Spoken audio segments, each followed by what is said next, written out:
Assalamualaikum warahmatullahi wabarakatuh. Buat semua anak-anak satu kreatif. Nama Ustazah ialah Ustazah Nadia. Ustazah tinggal di Bukit Katil, Melaka. Ustazah yang akan mengajar awak subjek pendidikan Islam.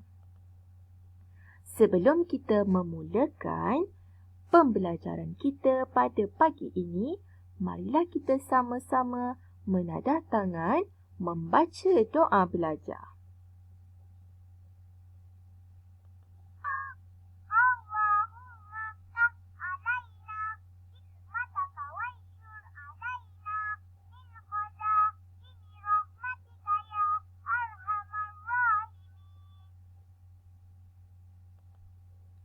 Baiklah murid-murid, sebelum itu, mari kita sama-sama menyanyikan lagu Di Sana Virus, Di Sini Virus.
Jangan lupa sentiasa memakai pelitup separuh muka di mana-mana anda berada.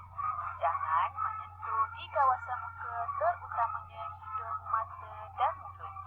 Jangan bersalaman dan hanya cukup meletakkan tangan di dada. Jaga jarak sosial sejauh 1 meter. Jangan hadir ke sekolah jika tidak sihat. Cuci tangan menggunakan sabun dan sila gunakan hand sanitizer. Kenapa kita perlu kerap membasuh tangan? Kerana terdapat banyak bakteria yang boleh menyebabkan penyakit yang ada pada tangan kita, terutamanya selepas menggunakan tandas, sebelum dan selepas makan dan memasak, selepas bermain di luar, selepas membersihkan barang-barang, selepas bermain dengan binatang, sebelum dan selepas berjumpa dengan orang sakit, serta selepas memakan benda kotor. Mari saya tunjukkan langkah-langkah mencuci tangan dengan betul. Sebelum itu, mulakan dengan Bismillahirrahmanirrahim dan anggota sebelah kanan.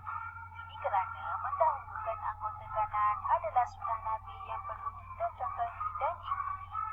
Jom kita tengok gambar ajar ini.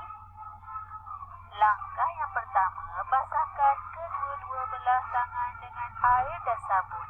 Langkah kedua, gosokkan kedua-dua belah tapak tangan bersama-sama.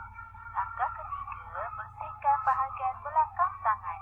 Langkah keempat, bersihkan antara celah-celah jari. Langkah kelima, bersihkan di sekeliling ibu jari secara berpusing. Langkah yang keenam, genggamkan kedua-dua belah jari dan gosokkan bersama. Langkah yang ketujuh, gosokkan hujung jari pada tengah-tengah tapak tangan. Dan yang terakhir sekali ialah lapkan tangan sehingga kering dengan tuala atau tisu yang bersih. Selain mencuci tangan, menjaga kebersihan tubuh badan yang lain juga sangat penting, seperti mandi, memotong kuku, memberus gigi, menyikat rambut dan sebagainya. Kebersihan dalam Islam adalah lambang keimanan dan kemuliaan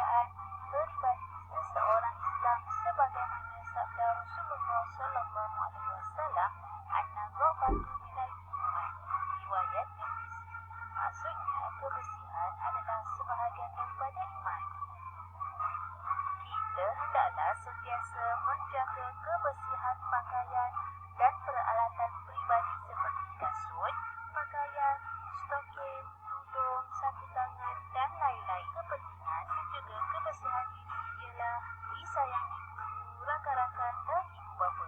Dan yang paling penting sekali ialah dijauhi daripada pelbagai penyakit. Jadilah seorang murid yang kemas dan bersih.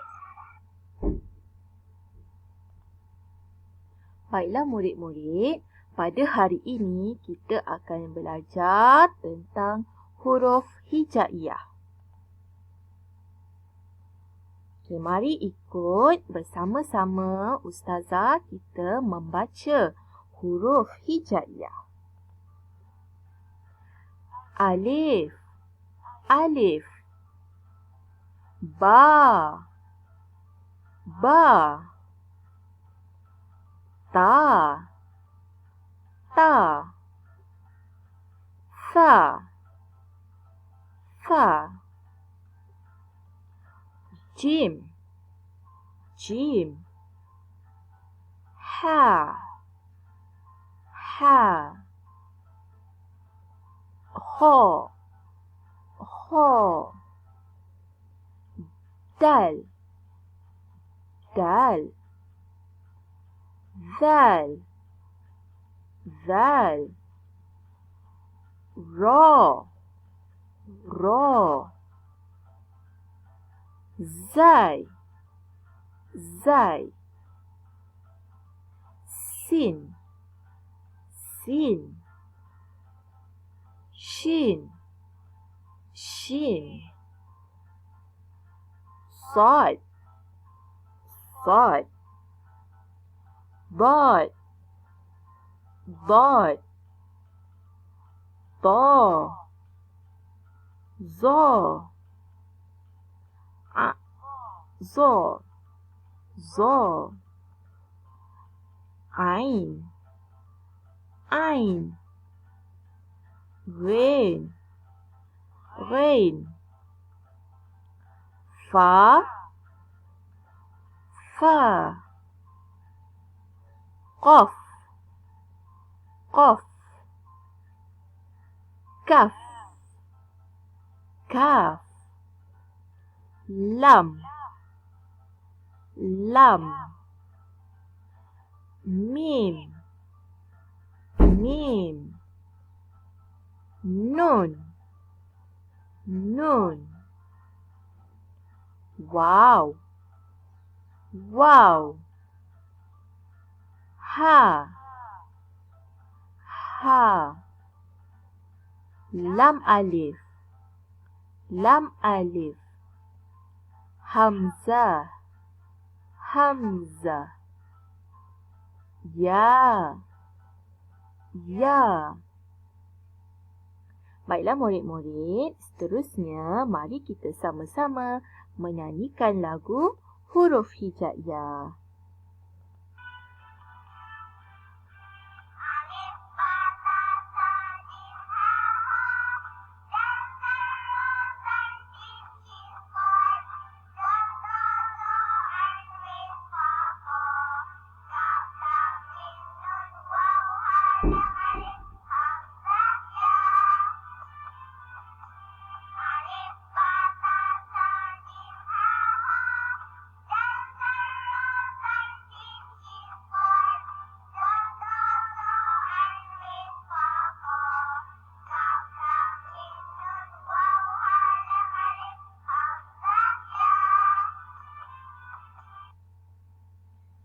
Baiklah anak-anak, itu saja pembelajaran pada hari ini. Sekian, terima kasih.